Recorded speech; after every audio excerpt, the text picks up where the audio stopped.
반갑습니다. 네, 반갑습니다. 잘 지내셨습니까? 예.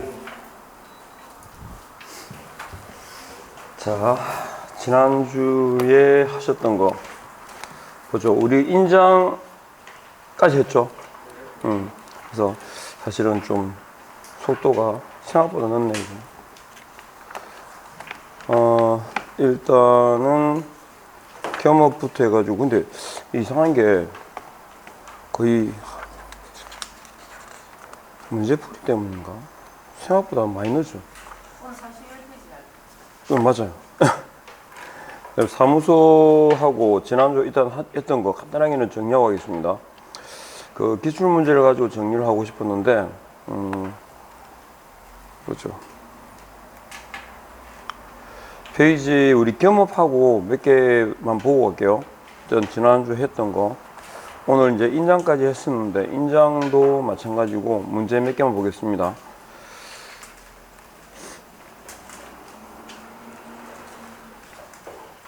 기출문제 보시면 43페이지, 이거 우리 했던 거 모르겠는데, 기출문제 3번 했어요? 했죠? 응. 일단은, 자, 제가 드린 그 문제는 문제고, 알고 계시는지 한번 정리를 하고 가겠습니다. 기본적으로, 일단 사무소에 관한 내용이 나오면, 이게 보통 그 설치하고 그 다음에 분사무소 이전에 관한 파트에서 문제가 나오거든요. 그러면 일단 가장 기본적인 게 사무소 설치 기준이 있죠. 요 기준이 어디 있더라? 이건 법률이 있습니다. 제가 이게 기준이라든지 무슨 사항으로 끝나는 건 어디에다 그랬죠? 대통령령 그랬거든. 근데 요건 예외적으로 법률입니다. 그 다음에 중개사무소에 관한 규정은 사무소 몇 개? 한 개 두잖아요. 근데 한 개만 둔다는 건 절대금지, 상대금지? 상대적 금지이기 때문에 등록을 취소할 수 있고, 동시에 몇 대면 1대1입니다. 1년 이하 징역이나 1,000만 원 이하 벌금에 처한다. 징역 또는 벌금형을 과하는 경우를 공인중개사법상 뭐라고 한다? 행정, 형벌 그러죠. 그래서 형벌의 대상입니다. 그리고 기본적으로 공인중개사법에서 요 이중이라는 말이 붙으면 보통 형벌이 따라와요. 그러니까 이중 등록 같은 경우는 절취와 1대1이고, 이중소속은 절취와 1대1이고, 이중사무소는 상취와 1대1이고, 알겠죠? 일단 이중이라는 말이 붙으면 형벌이 병가되는데, 그래서 예외를 기억하셔야 돼요. 이중계약서 있죠? 이중계약서는 상취만입니다. 등록을 취소할 수 있을 뿐이고, 형벌의 병가 대상이다 아니다 아니라는 거. 그리고 사무소를 설치하는 지역 단위가 뭐겠어요? 사무소를 설치하는 지역 단위, 시도입니까? 시군구입니까? 시군구입니다. 그러면 시군구에 두는데, 시군구 단위에서는 무조건 사무소 몇 개일까요? 1개소를 초과하지 못한다. 요거. 그러니까 우리가 1사무소 원칙에 대한 예외가 분사무소잖아요. 분사무소가 나오면 주어는 법인입니다. 그러면 분사무소를 설치할 때 주된 사무소 관할구역 내에 둘 수 있을까? 없죠. 왜냐하면 시군구별로 몇 개? 하나를 초과 못하게 됐으니까. 그리고 분사무소에 관한 내용이 나오면 일단 문제는 뭐다? 주입니다. 뒤에 뭐가 온다고? 주가 따릅니다. 분사무소 설치에 관한 신고를 어디 한다? 주된 사무소 관할 청이 한다. 사실 이것만 분사무소에 관한 경우는 뒤에 분이나 틀리니까. 그리고 다만 하나 예외가 있었죠. 주택중개보수입니다. 주택중개보수는 어디 관할? 분사무소 관할 시도조례에 따른다. 이렇게 정리하시면 되고, 그리고 우리가 분사무소 이게 핵심이에요. 그리고 사무소, 중개사무소의 사무소 이전이라는 말이 나오면, 사무소 이전은 원래 뭘 해야 되는 사유다? 등록증을, 네, 신규 발급, 재교부죠. 등록증을 재교부해야 됩니다. 그러니까 사무소 이전이라 그러면 하여튼 관 내던 뭐 하는 게 사무소를 이전하는 게 원칙이에요. 그런데 등록증 재교부의 뜻이 뭐였죠? 신규 발급, 새로 발급해 준다. 그럼 교부라는 뜻은 고쳐서 준다. 아시죠? 정정 후 돌려준다. 이런 뜻이거든요. 그리고 사무소 이전하게 되면 기재사항이 바뀌었잖아. 소재가 바뀌었잖아. 그죠? 그래서 등록증 재교부해야 되는데, 사무소 이전 신고를 생략하는 경우가 있을까요? 없어요. 그죠? 반드시 해야 돼요. 그리고 우리는 사전 신고 원칙입니까? 사후 신고 원칙입니까? 사후 신고 원칙이죠. 그러면 신고 의무를 위반하면 제재는요? 신고 의무 위반에 대한 제재는 뭐가 원칙이다? 10개를 안 해오네. 10가지를 안 해오세요? 안 맞추고 싶어요? 진짠데? 이 답 찾는데 진짜 쉬운데? 10가지 외워놓으면? 그러니까 기본 내용을 모르잖아요. 이게 기억이 아삼삼하고 잘 모를 수 있잖아. 모르실 때 그 10개 가지고 기억을 되살아보시면 찍혀요, 답이. 진짜라니까요. 별거 안 그린 것처럼 보이는데 이 10가지가 20몇 년 동안 만드는 제가 그 나름 답 찾는 요령이거든요. 저건 반드시 기억해야 돼. 그래야 그냥 찍을 수 있어요. 몰라도.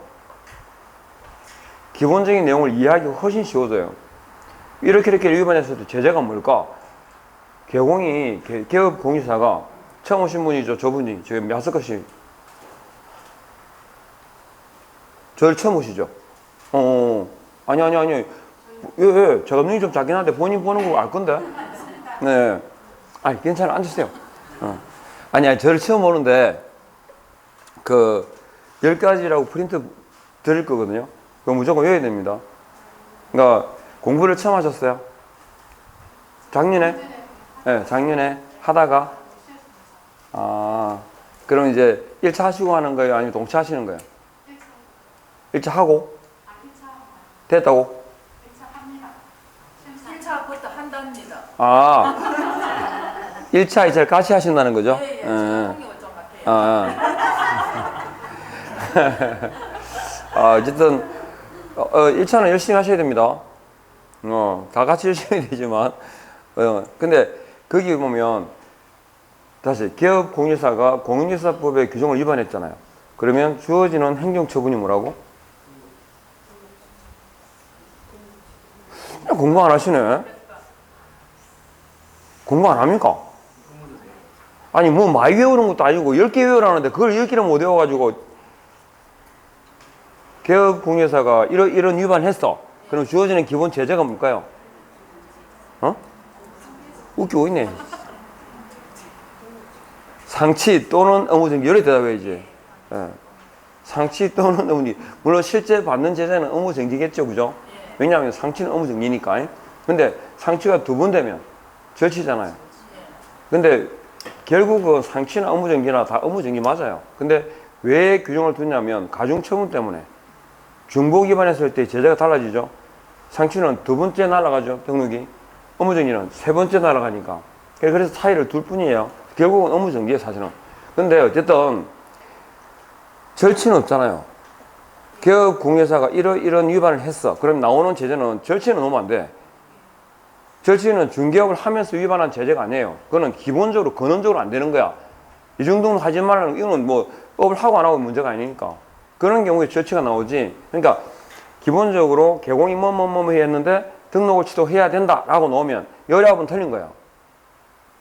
아셨죠?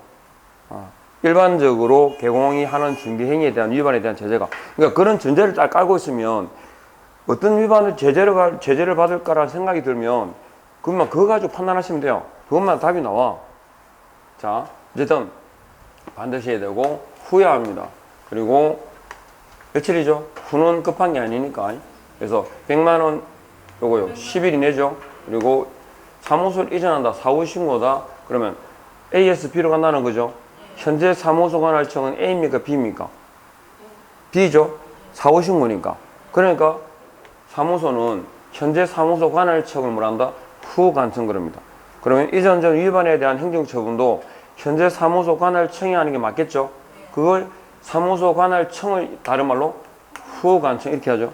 그리고 사무소 이전 나오면 관 외인지, 관 내 이전인지를 구분할 거고 관할구역 밖으로 갔다. 그러면 당연히 뭐다?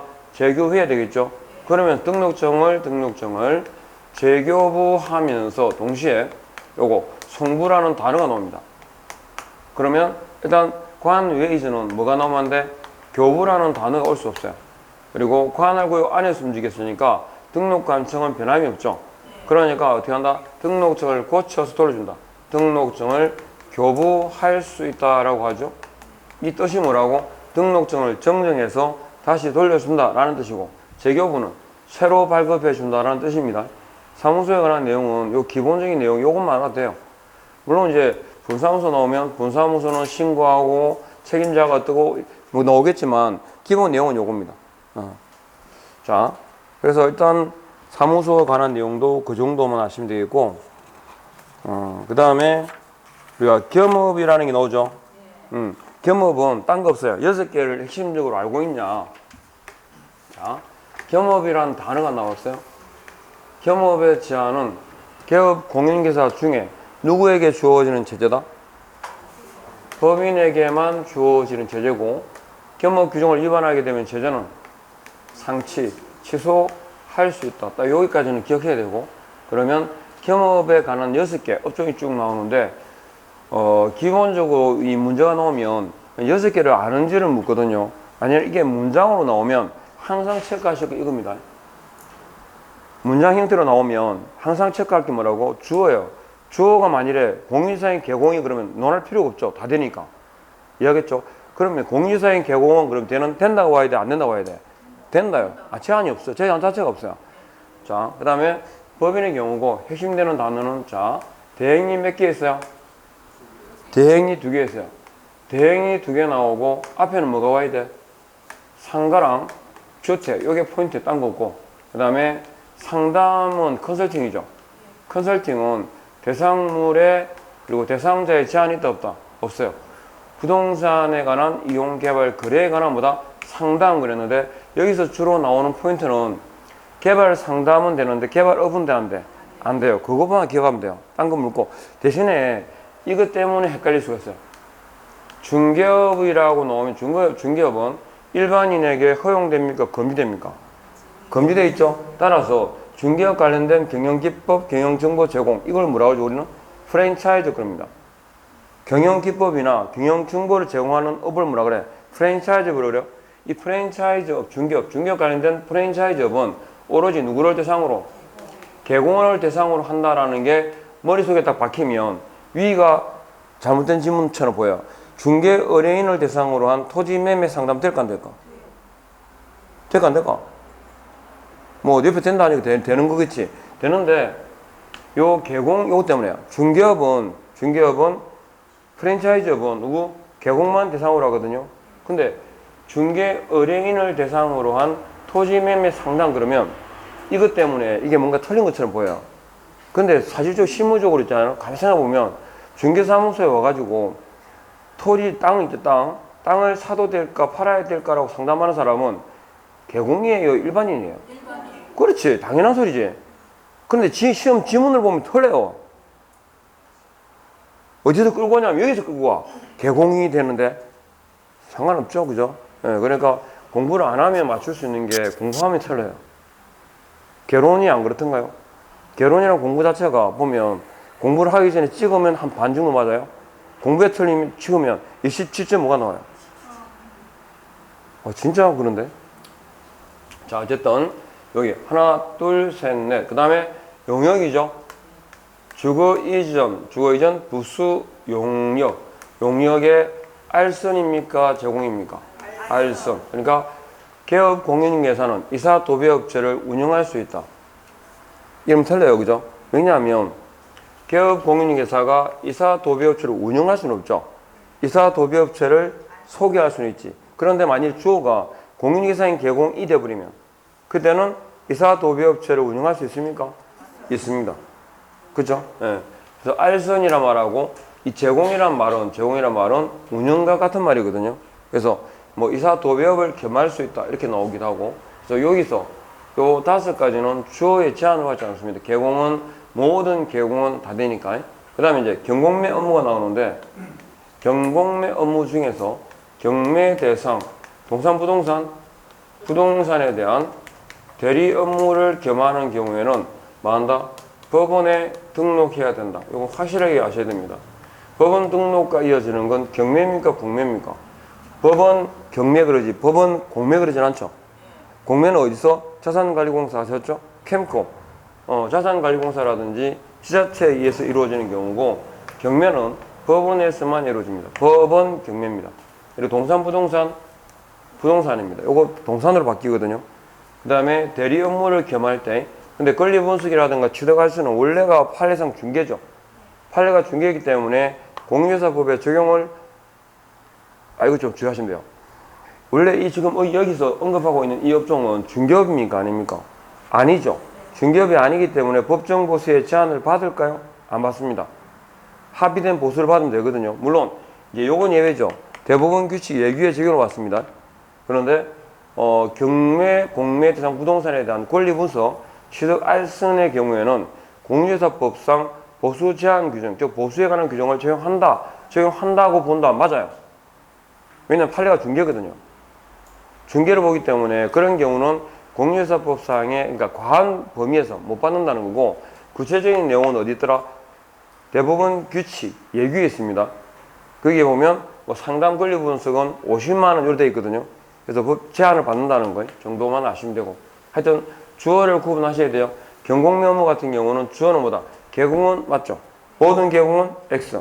법인 아닌 개공도 X. 이유는 부치상 개공 때문에 그렇다. 뭐 그 정도 하시면 되고, 그 다음에 갑니다. 고용인에 관한 내용도 말씀드렸죠. 고용인도 간단합니다. 복잡하지 않습니다. 고용인은 자 쭉 풀어가면 돼요. 고용인의 종류가 몇 개 있을까요? 2개가 있죠. 소공과 중개 보조원이 나옵니다. 그래서 시험에 일단은 가장 기본적인 게 고용인에 관한 고용인 종류가 뭐냐, 이거 한 자로 등이죠. 등. 그러면 소공이 나올 때가 있고 중개 보조원이 나오는데, 소공이나 중개 보조원이 용어가 나오잖아요, 그죠? 우리 앞에 그 용어정의, 거기에서는 이 소공 그럼 뭐가 기억하면 돼? 이게 포인트예요. 포함, 이게 무슨 말일까? 법인의 사원 임원 중 공인중개사인자를 포함한다, 제외한다? 포함한다. 그러니까 소공은 고용인만 있는 게 아니라 법인의 사원 임원도 있습니다. 그 다음에 중개보조원 그러면 요거 둘 다 있잖아요. 뒤에 여기 있잖아. 뭐 확인 설명이라든지 설명서 작성, 거래계약서 작성 같은 경우가 나오면 안 되죠. 왜? 중개업에 종사하는 거하고 중개업무를 수행하는 건 구분하셔야 되니까. 중개업무를 수행하는 자는 누굽니까? 개공, 소공. 중개업에 종사하는 자는 개공 등, 이렇게 확실하게 구분하셔야 되고, 그리고 소공 딱 그러면 기억나야 돼. 제일 먼저 튀어나올 거 자격정지입니다. 자격정지 딱 그러면 뭐가 튀어나와야 돼? 그렇지. 그리고 무슨 교육? 실무 교육 받아요. 중개보조원 딱 그러면 중개보조원은 어떠한 경우에도 행정처분의 대상이 돼야 안 돼? 안 돼요. 무슨 교육? 직무 교육을 받아요. 그리고 용어를 얘기할 때 둘 다 공인중개사 단어는 들어가야 돼요.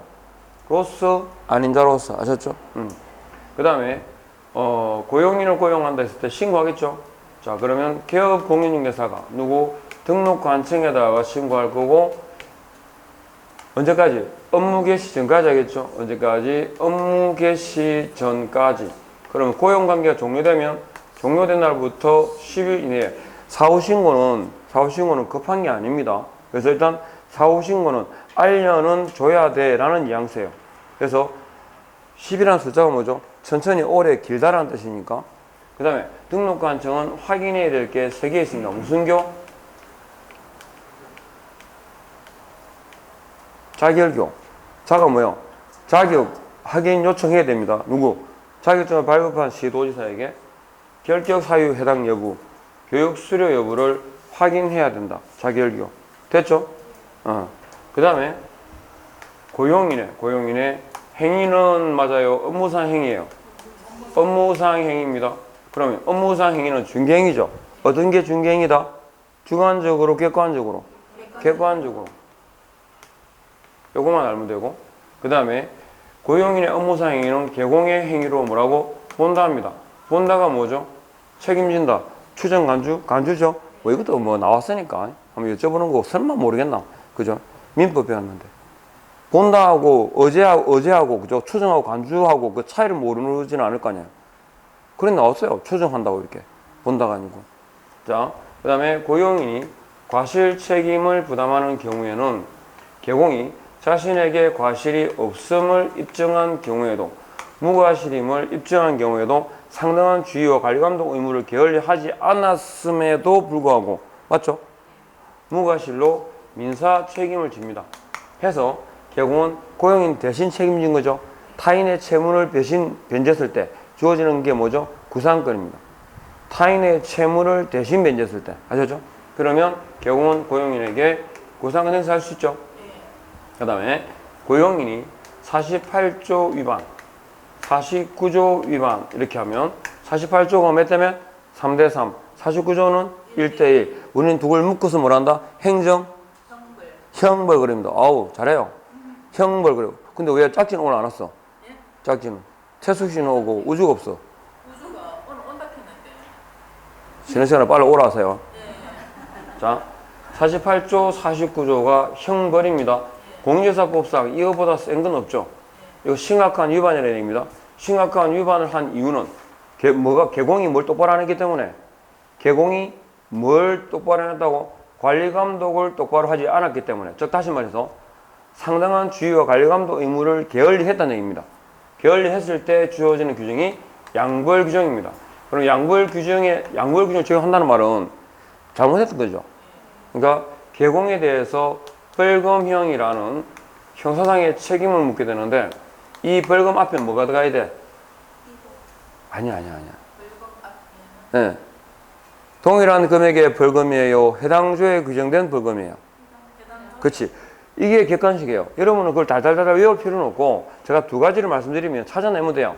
그러면 객관식 문제니까 찍을 수 있다는 거니까 그 정도면 돼요. 공부하는 방식도 마찬가지예요. 그걸 다 집어넣어가지고 5개 뭐 쓰시오. 그러면 아까 업종 있잖아요. 6개. 그 16개를 다 쓸 줄 알아야 되느냐? 그렇진 않아요. 무슨 곰입니까? 그걸 다 집어넣고 있게. 보고 알면 되지. 대행인지. 대행에는 뭐가 나온다? 상가주택이 나온다. 포인트만 짚으면 돼요. 그걸 다 머리에서 집어넣을 필요는 없어요. 우리는 객관식 시험 치지 서술단답형을 치는 게 아니니까. 알겠죠? 공부하는 방식은 다 다릅니다. 서술단답형하고. 보고 알면 돼. 그죠? 저 인간이 지난주에 왔던가? 그거 구분하면 돼요. 자, 이 벌금은 과실이에요? 무과실이에요? 금방 제가 그랬어. 이게 심각한 위반이었어. 개공이 뭘 똑바로 안 했기 때문에? 관리감독을 똑바로 안 했기 때문이라면서. 그럼 잘못이 있네 그러면? 과실 무과실? 과실. 그래도 모르겠으면 위에 무과실이잖아. 그러면 좀 찍어도 같지는 않아. 아셨죠? 예. 그래서 과실이죠. 그러니까 벌금형의 선고를 받더라도 구상권의 대상이 돼야 안 돼요. 그리고 이 벌금은 입법 300벌금입니까? 입법 300벌금이 그게 아닙니다. 저 결격 사유의 벌금이 아니에요. 왜? 이 벌금은 행위자가 자신이 아니에요. 다른 사람의 행위로 받은 거지 자신의 행위로 받은 게 아니에요. 그러니까 결격 사유에 나오는 입법 300벌금은 뭘 말한다? 자신의 행위로 받은 벌금이에요. 차이 아시겠죠? 이건 결격 사유가 아니기 때문에 절치로 갈까 안 갈까? 안 가요.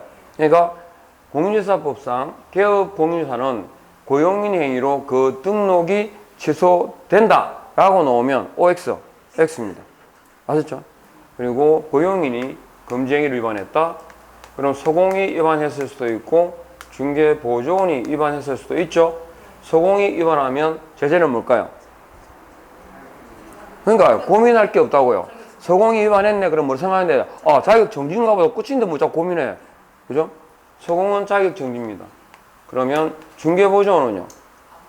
어떠한 경우에도 행정상 책임을 물을 수 없고 누구한테? 그 고용한 개공의 등록을 뭐한다? 취소할 수 있다. 상치라는 행정상의 책임을 진다. 이렇게 끝나는 거죠. 이게 복잡하지 않아요. 자, 그 다음에 고용했고 그 다음에 인장 가보겠습니다. 자, 인장 등록 이렇게 나오죠. 인장 등록 고인정의 인입니다. 인장 등록사항이다. 그러면 인장 등록은 누가 할까요?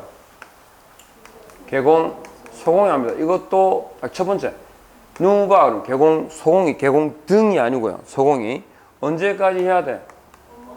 그러니까 언제까지 해야 된다 할 수 있다. 업무 개시까지는 해야 돼 할 수 있어요? 해야 된다 하셨죠? 그러면 개공은 언제부터? 개공은 등록 신청 시부터 해야 돼 할 수 있어요? 할 수 있어요. 소공은요? 고용 신고 시부터 해야 돼, 할 수 있어? 할 수 있어요. 자, 그 다음에 등록 인장. 자, 법인의 상대 개념은 자연인인데, 자연인, 개인을 말하죠. 개인은 인감 사용의 의무가 있다, 없다? 없죠. 인감 사용의 의무가 없다. 인감 증명법이라는 단어가 안 온다 그랬죠. 그리고 실명의 일정 크기입니다. 일정 크기. 사이즈가 얼마나 되든가요? 7에서 30mm. 그럼 법인은 인감 사용의 의무가 있죠. 근거 규정이 뭐예요? 근거 규정이. 뭘 인감 그럽니까? 상업 등기 규칙입니다. 그러면 주된 사무소와 분사무소가 있는데 주된 사무소의 등록 인장은 뭐밖에 없다? 법인 인장이죠. 법인 인장. 상업 등기 규칙에 의해서 신고한 인장 주의하실 건 주된 사무소에서 등록할 수 있는 인장 종류는 몇 개? 하나밖에 없습니다. 그러면 분사무소는요. 법인의 인장 그리고 법인의 대표가 뭐하는 보증하는 인장까지 몇 개? 2개 선택할 수 있죠. 그러면 분사무소에서 사용할 인장으로 법인 대표가 보증하는 인장을 등록해야 된다, 할 수 있다. 할 수 있다. 어디에다가? 그렇지. 이렇게 끝입니다. 인감 증명서가 나오면 주어는 법인입니다. 가름한다, 가름할 수 있다. 가름한답니다. 인장 변경 전에, 변경 후에, 후죠. 7일, 10일, 7일 이내에 등록할까요? 신고할까요? 등록하겠죠. 적혀있네요. 인장은 등록이라고. 이 대담하게 정하라고 저 신고라고 대답한다 이거. 안 본다는 거지 그러니까. 그래서 변경 후 7일 이내에 등록하는데 등록할 때 뭘 제출할까요? 등록증 원본 사본.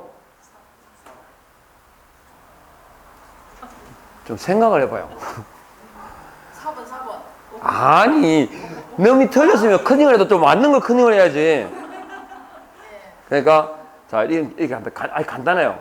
우리가 원본을 제출하는 경우는 다시 돌려받거나 새로 발급받을 때 원본을 줘요. 그럼 4번은요. 주고 안 받을 때 4번을 줘요. 그러면 지금 등록증을 갖다 제출해. 다시 돌려받을까 안 돌려받을까? 돌려받을 거예요. 그럼 원본 줘야 돼? 4번 줘야 돼? 원본. 알겠죠? 왜냐하면 기존의 등록증에다가 원래 등록 찍었잖아요. 변경 인장을 다시 찍어야 돼요. 날인해야 돼요. 그러니까 줬다가 다시 돌려받을 거예요. 아시겠죠? 복잡하지 않는데 자꾸 복잡하게 만들죠. 자, 가겠습니다. 교재 가십시오. 41페이지. 뭐 인장도 교재에 하나만 볼까요? 44페이지에 바로 볼게요. 대표 기출해가지고 틀린 것은이라고 돼 있죠. 자, 우리가 기출문제집 가져오셨죠? 기출문제집 44페이지에 있습니다. 기출문제집 안 받았어요? 책이 없어? 그러면 listen carefully. 자, 들으십시오. 제가 읽어드릴 테니까. 금방 들은 거 가지고 답을 찾을 수 있나 보세요. 진짜? 보세요.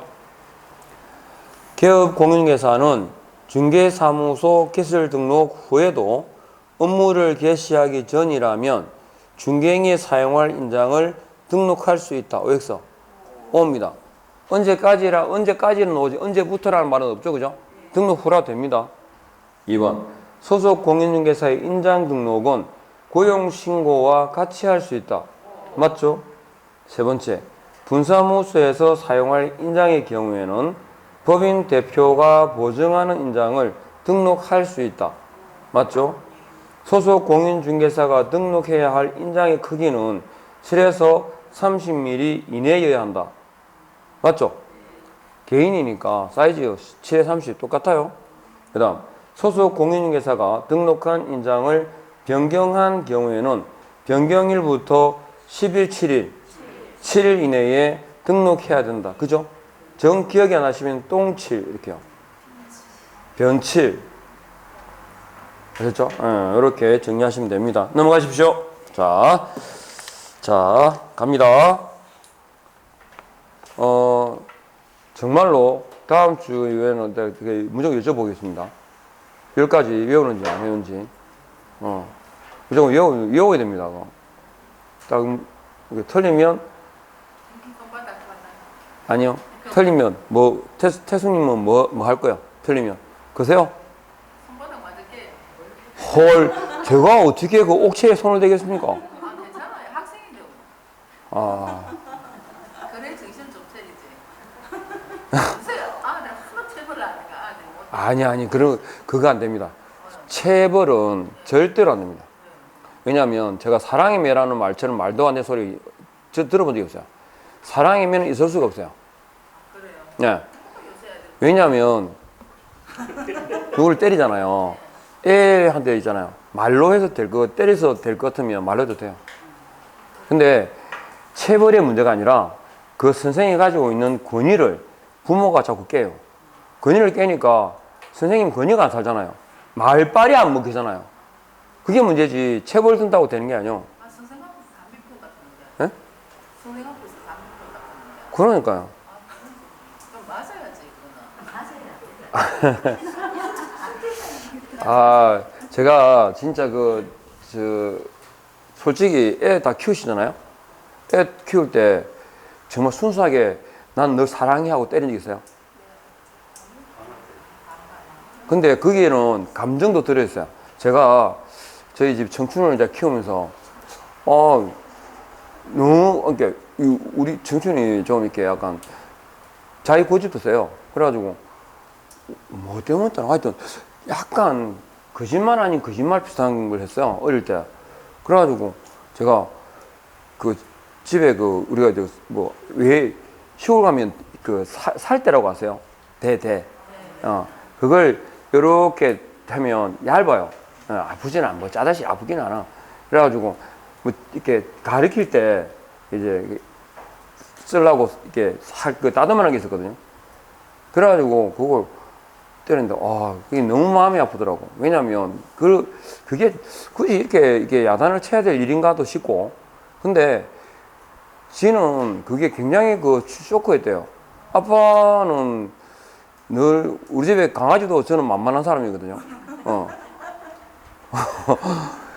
간식을 줘도 있잖아요. 간식을 주면, 그러니까, 집 사람이 없잖아요. 그러면 잘 와요. 와가지고, 싹 끄요. 간식 달라고. 근데 그런 관심을 주면 오는 거 안 오는 봐요. 그래서 간식을 얻어먹거든요. 그러니까 애도 그러는데 강아지도 그러는데 애는 뭐 더 그렇겠지. 근데 하여튼 그게 진짜 왜냐면 아버지가 아들을 보고 있잖아요. 제일 마음 상할 때가 언제인지 아세요? 자기에게 불만스러운 부분을 아이한테 봤을 때요. 자기 모습이 마음에 안 들잖아요. 안 드는데 그걸 어느 순간은 자기 애가 그 모습을 하고 있는 거야. 그러면 보통 아빠들이 화나는 경우가 그런 거래요. 예. 저건 옳지 않다가 중요한 게 아니라 그래서 마음이 상하니까 이런 게 욱할 때가 있잖아요. 그죠? 그러니까 그거는 순수하게 그런 건 아닌 것 같아. 그러니까 말로 해도 돼요. 말로 해도 알아듣는 거예요. 그러니까 매를 해도 알아들으면 말로 해도 알아들어요. 그리고 안 되려면 안 됩니다. 예, 얘기 하나 드릴까요? 공자님이 철분해가지고 제자들을 데리고 중국을 다 돌았잖아요. 그거 돌 때 길을 걸어가는데 이렇게 마차가 가잖아요. 이거 다 태워가지고 가고 있는데 한 놈이 길 가운데서 똥을 누고 있는 거야. 그러니까 공자님이 야 돌아가자 그랬어요. 그래서 마차를 이렇게 해놓고 제자들이 쭉 돌아가니까 그래 가다 보니까 한 놈이 또 길가에서 똥을 누고 있는 거야. 그래 공자님이 야 저 데리고 나. 그러고 자 패라 저 개패듯이. 그래 폈어요. 그 제자가 아내하고 유명한 제자가 있죠. 물었어요. 선생님 왜 저분 똑같이 똥 누는데 저놈 왜 패요? 그러니까 앞에 놈은 부끄러움 자체를 모르기 때문에 저건 두드려 패도 안 된다 이거. 그게 가에 있는 놈은 뭔가 부끄러운 걸 아니까 저거 때리면 계도가 된다는 거죠. 그래서 공자님이 그랬어요. 안 될 놈은 안 된다 그랬어요. 자, 어쨌거나 가겠습니다. 달려볼게요. 41페이지 계시 있죠. 간단하게 이거 안 봐도 돼요. 등자보보사 시험 나올까? 나오면 서비스고 그죠? 등자보보사가 뭐요? 계시 의무는 봐봐요. 여기 보면 등록증 원본, 자격증 원본, 보정서, 보수요율표, 그리고 사업자 등록증까지 총 몇 개? 5개. 이 5가지는 거래되죠. 그런데 이걸 그죠? 이걸 안 걸었다고 등록 안 했을까? 자격을 안 땄을까? 그러니까 이건 기본적으로 중한 위반이 될 수가 없어요. 왜? 보정서를 안 걸었을 뿐이지 보정은 설정했을까 안 했을까? 했겠지. 그죠? 책임질 수 있는 방법을 다 강구해 놓은 거야. 다만 종이 쪼가리를 걸지 않았을 뿐이에요. 그래서 제재는 경미합니다. 경미하니까 제재가 얼마겠어요? 100과. 3대3, 다시 3대3, 1대1, 절치, 상치, 업무정지, 500과, 100과. 그러니까 제일 경미한 거 뭐라고? 100과. 아까 그랬죠? 신고는 사전신고, 사후신고. 사후신고. 휴업 등 사전신고 예외가 있죠? 그럼 신고 의무 혜택은 100과 원칙, 고용인, 업무정지 예외. 들었습니까? 그래서 등자보고사 따를 필요 없고 이거 100만 원 이하의 과태료 처분이다 까지. 그리고 자격증 걸 때 누구 거? 소공의 자격증도 건다. 끝. 됐습니까? 끝났어요. 안 해도 돼. 그 다음에 명칭입니다. 요것도. 자, 사무소 명칭이 몇 개 있을까요? 그냥 대답하시면 돼요. 찾는 게 중요한 거니까. 사무소 명칭이 몇 개? 2개 있습니다. 뭐 공인중개사 사무소, 부동산 중개 2개 있죠? 이 사무소 명칭을 쓸 수 있는 사람은 누구? 개공뿐이에요. 그럼 개공 아닌 사람이 쓰면 돼, 안 돼? 안 되죠. 사무소 명칭 위반입니다.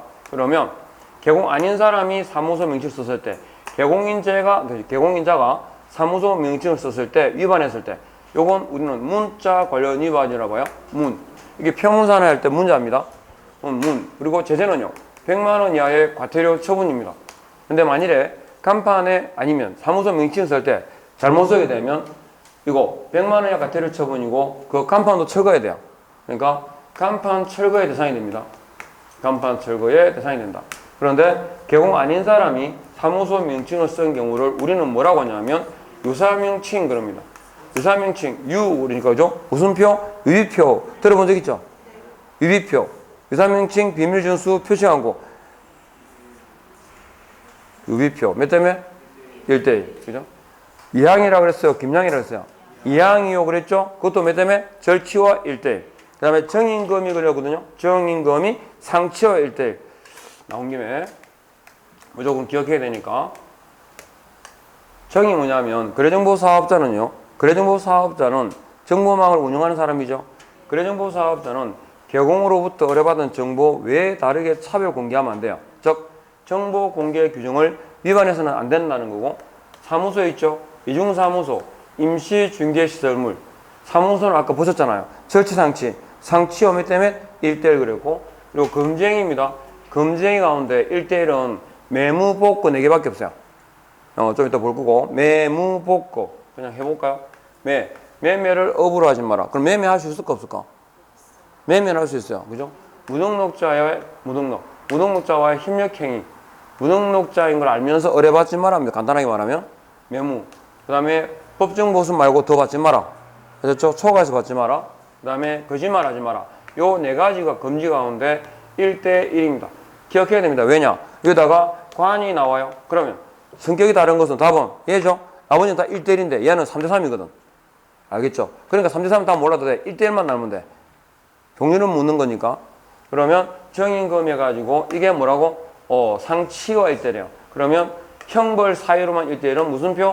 유비표. 다시 유비표 하셨죠? 유사명칭 비밀준수 표시항고 위반입니다. 자, 일단은 유사명칭이니까 몇 대 몇이라고? 이렇게 돼요. 그런데 사무소 명칭은 두 개인데 부칙상 개공 있죠. 부칙상의 개공은 사무소 명칭 가운데 뭐밖에 못 써? 부동산 중개라는 명칭에 하나여 사용해야 된다. 왜? 자격이 없으니까요. 그래서 부칙상의 개공이 만일에 그러면 이 사람은 사실은 공인중개사 아닌잖아요. 유사명칭은 종류가 2개가 있어요. 개공이 아닌 자가 공인중개사가 아닌 자가 이렇게 유사명칭이 2개 있거든. 그러면 부칙상 개공이 만일에 공인중개사라는 단어를 쓰게 되면 공인중개사 아닌 자가 쓴 거잖아요. 그런데 이 사람도 개공이기 때문에 유사명칭으로 처벌하지 않아요. 어떻게? 문자 위반으로 얼마? 100만 원 이하의 과태료 처분입니다. 그 다음에 5개 광고물이 나와요. 5개 광고물이 뭐예요? 5개 광고물 관리에 관한 법률상에 보면 현수막도 들어가요. 그런데 우리가 말하는 5개 광고물은 오로지 뭐다? 간판입니다. 간판. 알겠죠? 간판은 설치해야 돼요? 할 수 있어요? 할 수 있어요. 하게 되면 이 5개 광고물에는 누구? 성명을 표기합니다. 누구? 개공의 승명을 표기해야 된다. 그럼 법인의 경우는 누구? 대표. 분사무소는요? 책임자 승명. 분사무소가 나왔을 때 대표라는 단어가 올 수 있을까? 없어요. 분사무소인데 등록증이 올 수 있을까? 없어요. 등록증. 예. 그런데 나와요. 그래서 5개 광고물. 자, 여기에는 현수막 들어갑니까? 안 들어갑니다. 그래서 나와요. 개업 공인중개사가 현수막을 내건 경우에는 성명을 표기해야 된다. 여기서 X입니다. 여기서 우리는 5개 광고물 뭐 오로지 간판입니다. 예. 그래서 이거 위반하면 3개 다 묶어서 뭐라고? 문자 관련 위반으로 보시면 돼요. 몇 대 몇이겠어요? 100만이죠? 예, 100만 원 이하 과태료 처분. 그리고 동시에 뭐 해야 돼? 간판 철거해야 됩니다. 여기까지. 이렇게 해가지고 지문이 나오는 거고 안 봐도 돼요. 그러면 넘겨보면 42페이지에 한 줄로 딱 정리해놨어요. 진하게 돼 있죠? 개업 공인중개사가 주어고 사무소 명칭 5개 광고물 부칙상 개공 딱 내용 나오면 문자 관련 위반입니다. 문 동그라미. 제재는요 100만 원 이하의 과태료 처분입니다. 요약집은 가능하면 혼자 읽으실 때는 다 읽으세요. 빠뜨리지 말고. 근데 수업 시간에 형광펜으로 체크하실 거거든요. 형광펜으로 체크하실 거고 나중에 복습할 때는 형광펜에 있는 것만 보면 돼요. 본인이 다 읽었으면 한 번이라도. 그 나머지는 막 암기하려고 고민 안 하셔도 돼요. 자, 그 다음에 3번에 개공 아닌 자는 뭐라고? 가서 유사명칭에 6 동그라미 하시고 몇 대 몇? 1대1입니다. 네 번째, 등록관청은 사무소 간판 등에 대하여 철거를 명할 수 없다. 있다 돼 있죠? 있다. 근데 없다라고 나왔었어요. 간판 철거 누구? 등록관청이. 그리고 대집행할 수 있다 없다? 있다. 옆에다가 과태료 X 하십시오. 간판 철거를 명할 수 있잖아요. 근데 간판 철거를 명했는데 간판을 철거를 안 합니다. 그러면요. 과태료 처분 대상이 이다 아니다? 아니에요. 뭐 대집행 비용 청구합니다. 과태료 처분 대상이 아니라 아셨죠? 과태료 처분 대상이 아니라는 거 보고 그 다음에 표시 광고 하겠습니다. 자, 표시 광고 말 그대로 광고입니다. 광고. 공인중개사법상 광고할 수 있는 자가 누구예요? 개공입니다. 아셨죠? 개공입니다. 그러면 개공이 광고 관련된 내용을 위반하게 되면 제재는 뭘까요? 과태료 처분입니다. 아셨죠? 과태료 처분입니다. 그런데 개업 공인중개사 아닌 자가 만일에 광고를 했어요. 표시 광고를 했다. 그럼 어떻게 될까? 유비표 할 때 표입니다. 몇 대 몇일까요? 그렇죠. 1대1입니다. 이렇게. 그러니까 개공이냐 아니냐 따라 달라지는데 우리가 자 법제 51조가 무슨 조항이냐면 과태료 조항이거든요. 과태료에 관한 규정이 51조입니다. 51조에 1항이 뭐가 나올까요? 500만 원 이하의 과태료가 나옵니다. 2항이 뭐가 나올까요? 100만 원 이하의 과태료 처분 대상이거든요. 100과 500 아시겠죠? 그러니까 표시광고 관련해가지고 표시광고 명시 위반이다 그러면 이 명시가 앞에 있어요? 뒤에 있어요? 뒤에 있죠. 과태료 처분 중에 뒤에 나오는 게 뭐라고? 100가입니다. 그 다음에 부당한 표시광고 있어요.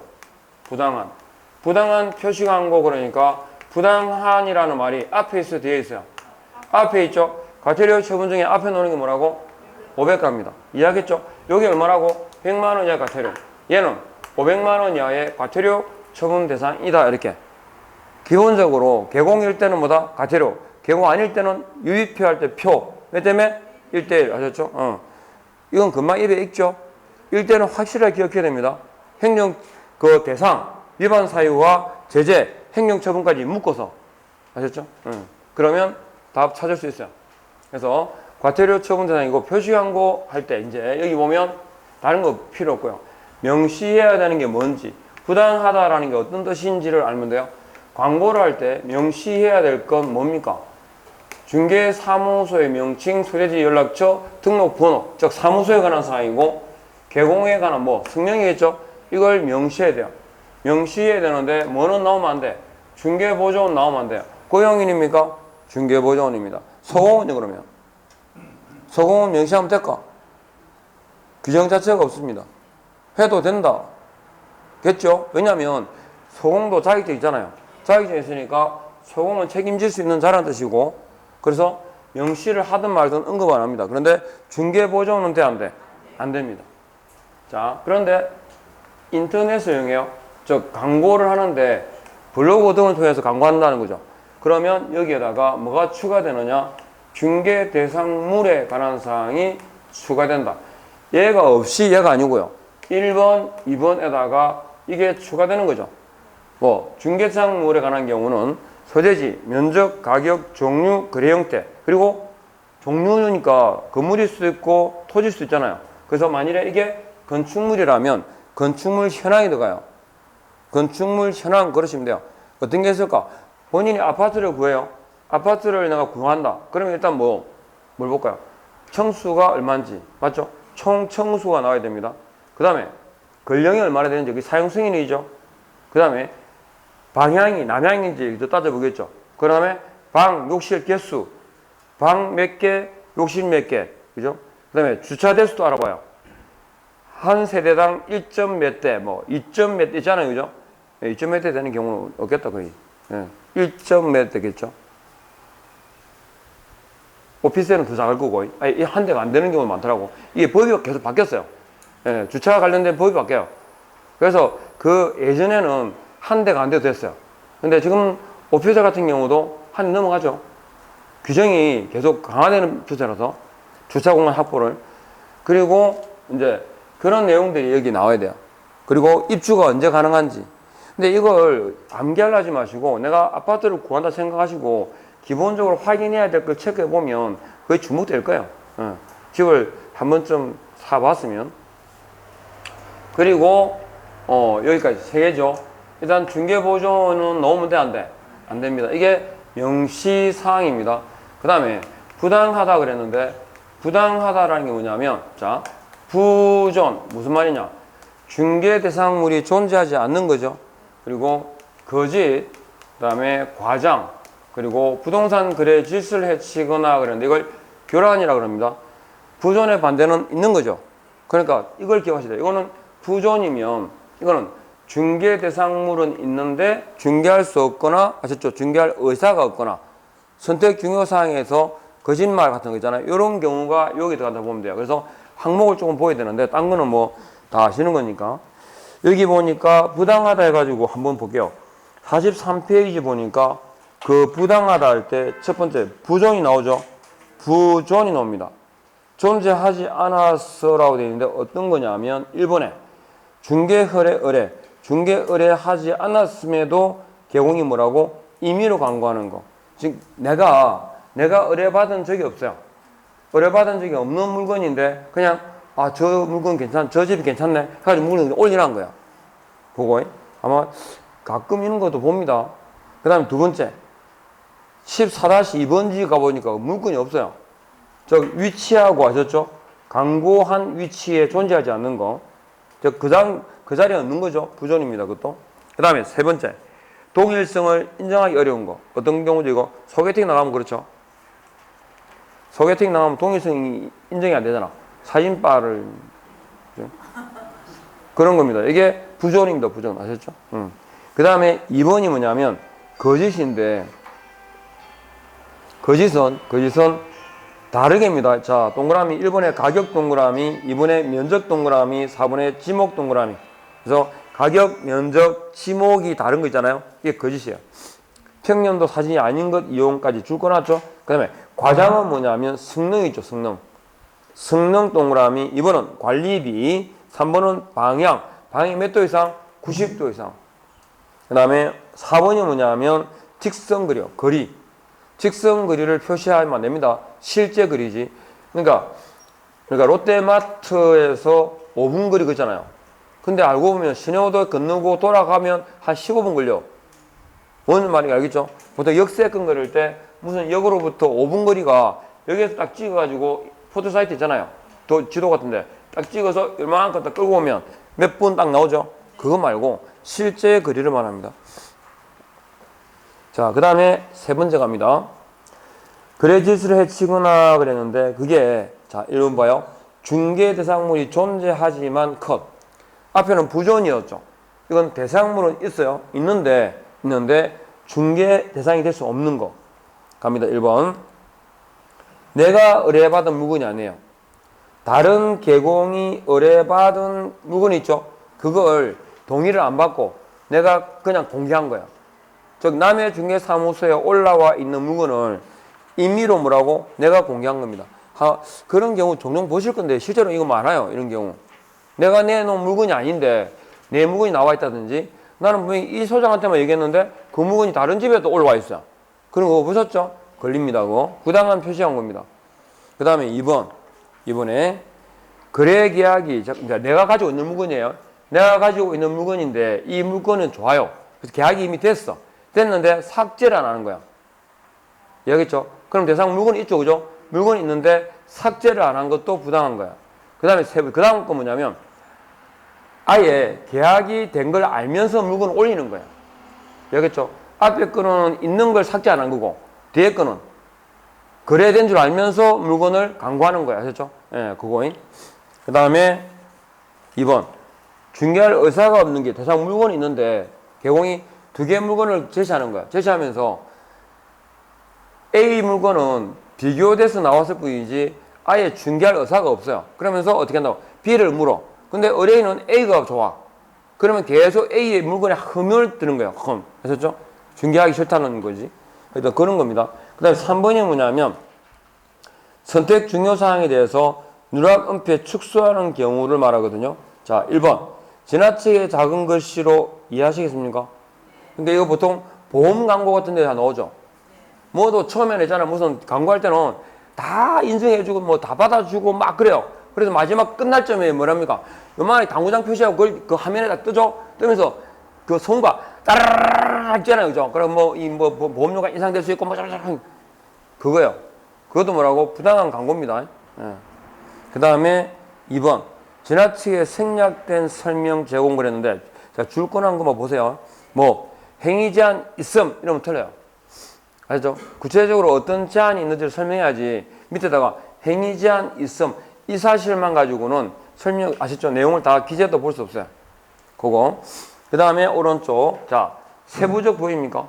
세부적 구체적이란 말이 나오면 누가? 국장이 고시한다. 여기까지만 알면 돼요. 그 다음에 모니터링이 나오는데 모니터링도 뒤에 내용까지 가지고 제가 설명드리는 건 보세요. 안 보셔도 돼요. 사실은. 자, 정리를 해보면 모니터링은 우리가 이제 인터넷 광고하잖아요. 인터넷으로 표시 광고할 때 그 광고가 규정에 맞게 이루어지고 있는지를 누가? 국토교통부 장관이 아셨죠? 국토부 장관이 모니터링을 해야 돼. 할 수 있어요. 할 수 있어요. 그리고 이 국장은 필요한 경우에는 누구? 정보통신 서비스 제공자, 정보통신 사업자라고도 합니다. 여기에 대해서 우리 규정에 나오는 대로 자료 제출을 요구할 수 있고 그리고 확인이나 추가 정보 게재 등에 필요한 조치를 요구할 수 있는데 그래서 자료 제출을 요구할 수 있고 그 다음에 필요 조치를 요구할 수 있습니다. 그러면 정보통신 서비스 제공자는 특별한 이유가 없으면 응해야 되겠죠. 그리고 여기에 대해서 자료를 제출하지 않거나 그 다음에 필요한 조치를 하지 않게 되면 국장이 국토교통부 장관이 정보통신 서비스 제공자에 대해서 제재를 합니다. 얼마? 500만 원 이하의 과태료 처분이다. 이렇게 보시면 돼요. 그리고 국토교통부 장관은 이 모니터링 업무를 위탁할 수 있거든요. 어디다가 위탁하냐 하니까 교재 나오죠. 공공기관, 정부 출연 연구기관, 민법상 비영리법인, 국장이 인정하는 기관 또는 단체라고 되어 있죠. 그게 우리가 국장이 인정하는 기관 또는 단체, 현재는 한국인터넷광고재단입니다. 한국인터넷광고재단에 대해서 위탁을 하고 있고요. 이 모니터링은 크게 기본 모니터링과 수시 모니터링으로 나뉘는데 최소한 기본 모니터링은 알아야 됩니다. 기본 모니터링은 분기별로 이루어집니다. 분기별로 이루어지고 계획서 있죠? 기본 계획서. 기본 모니터링에 대한 기본 계획서는 언제냐면 매년 아셨죠? 매년 12월 31일까지 제출해야 됩니다. 그리고 이 모니터링에 대한 결과 보고서가 나오는데 결과 보고서는 매 분기 막날부터 며칠 30일 이내에 누구한테 국장에게 제출해야 됩니다. 자, 여기서 나오는 숫자 분기별인데 뭐 6개월마다 1년마다 이렇게 나오니까요. 이건 출제됐던 거. 수시 모니터링은 언제 할까요? 그럼 필요시 하겠죠. 필요시 할 거고 계획서는 언제? 실시하는 때에 모니터링을 실시하는 때 제출할 거고, 그리고 결과 보고서는 그 업무가 완료된 날부터 며칠? 15일 이내에 제출하라고 되어 있습니다. 그러면 요 수탁받은 한국인터넷광고재단 등이 결과 보고서를 제출하겠죠. 결과 보고서를 제출하게 되면 국토교통부 장관은 결과 보고서를 누구한테? 시도지사 그리고 등록관청에 대해서 통보하고요. 그리고 조사 조치를 요구해야 돼요? 할 수 있어요? 할 수 있다. 자, 국토교통부 장관이 요구자이기 때문에 필요한 경우에도 불구하고 국토교통부 장관이 조사 조치를 뭉개지는 않을 거거든요. 재량에 맡겨 넣어도 필요하면 할 거라는 거지. 그래서 의무가 아니라 가능입니다. 근데 나중에 부동산 거래질서 교란행위 신고센터가 나오거든요. 그 신고센터 업무를 한국부동산원에다가 위탁시켜 놨어요. 그러면 한국부동산원이 그때는 조사 조치를 요구해야 한다 돼 있어요. 왜냐하면 그거는 위탁받은 자죠. 그죠? 위탁받은 자가 시도지사 등록관청에 이어지기 때문에 재량에 맡겨두면 어떻게 한다고? 뭉갤 수도 있는가? 아시죠? 이거는 국장은 공공기 최상위 이 부문의 최상위 기관이잖아요. 그리고 국토교통부 장관에게 맡겨 넣어도 재량이 맡겨 넣어도 필요한 경우는 할 거라는 거지. 신뢰고. 근데 위탁받은 자 한국부동산원에 맡겨두면 제가 구분하자는 거예요. 그때는 조사 조치를 요구하라고 돼 있어요. 재량이 맡겨두지 않고. 이해하겠죠? 자, 그리고 시도지사 등록관청은 신속하게 조사 조치를 할 거고요. 조사 조치가 완료되면 완료 후 며칠? 10일 이내에 결과를 통보합니다. 결과를 통보하여야 한다. 아셨죠? 통보입니다. 그래서 요 10일 정도 기억하시고 누가 누구에게라는 정도만 아시면 되고, 특히나 여기서 주의하실 건 뭐냐면 이겁니다. 기본 모니터링 정도는 기억하셔야 됩니다. 다른 거 없습니다. 내용 아시겠죠? 네, 요렇게만 아시면 돼요. 이거는 크게 뭐 복잡하거나 무슨 뭐 세밀하게 나오거나 이러진 않아요. 그러니까 뭐 모니터링 할 수 있고 뭐 제재가 어떻다 500만 원 이하 과태료 처분이고, 그 다음에 요 위탁하고 있는데 기본 모니터링 분기별로 12월 31일 결과 보고서는 매 분기 막날부터 30일 이내에 뭐 이 정도만 아시면 돼요. 그래서 그렇구나라는 정도로 지금 지문에 뭐 이런저런 내용이 많이 실려 있지만 거기까지는 뭐 신경 안 쓰셔도 돼요. 그래서 46페이지 가보세요. 됐죠? 이렇게만 정리를 해 주시면 되겠습니다. 그리고 중개보조원의 고지 의무 보이세요? 18조 4입니다. 현장 안내는 개공이 할 수도 있고 소공이 할 수도 있고 중개보조원이 할 수도 있잖아요. 중개보조원이 현장 안내를 하는 경우에는 뭐 해야 돼? 사전 고지 의무, 설명서에는 신분 고지 여부를 체크하게 되어 있습니다. 그래서 사전 고지 의무, 사전입니다. 그 사이에다가 넣어줄까요? 제목에다가 중개보조원의 사전 고지입니다. 그러니까 중개 현장 안내 등 중개 업무를 보조한 경우 아니에요. 보조하는 경우, 즉 하고자 하는 경우죠. 사전입니다. 그리고 뒤에다 뭐 적을까요? 500과라고 적을까요? 500만 원 이하의 과태료 처분 대상이다. 자, 그 다음에 간판 철거입니다. 오른쪽. 간판은 자 지체 없이 체크하시고 줄 끊어 좀 미리. 그리고 간판을 철거하는 경우는 그 장소에서 더 이상 업을 하지 않을 때입니다. 그러니까 이전 동그라미, 폐업 동그라미, 등록 취소 동그라미. 그러니까 휴업의 경우가 오답으로 나요. 휴, 폐업 이렇게 나와요. 네, 그리고 아까 사무소 명칭, 그 다음에 옥외 광고물, 성명 표기, 그 다음에 부치상 경우 있죠. 이 경우에도 간판 철거 대상이다. 까지만 아시면 되겠습니다. 아셨죠? 이렇게 정리하시고 좀 쉬었다 할게요.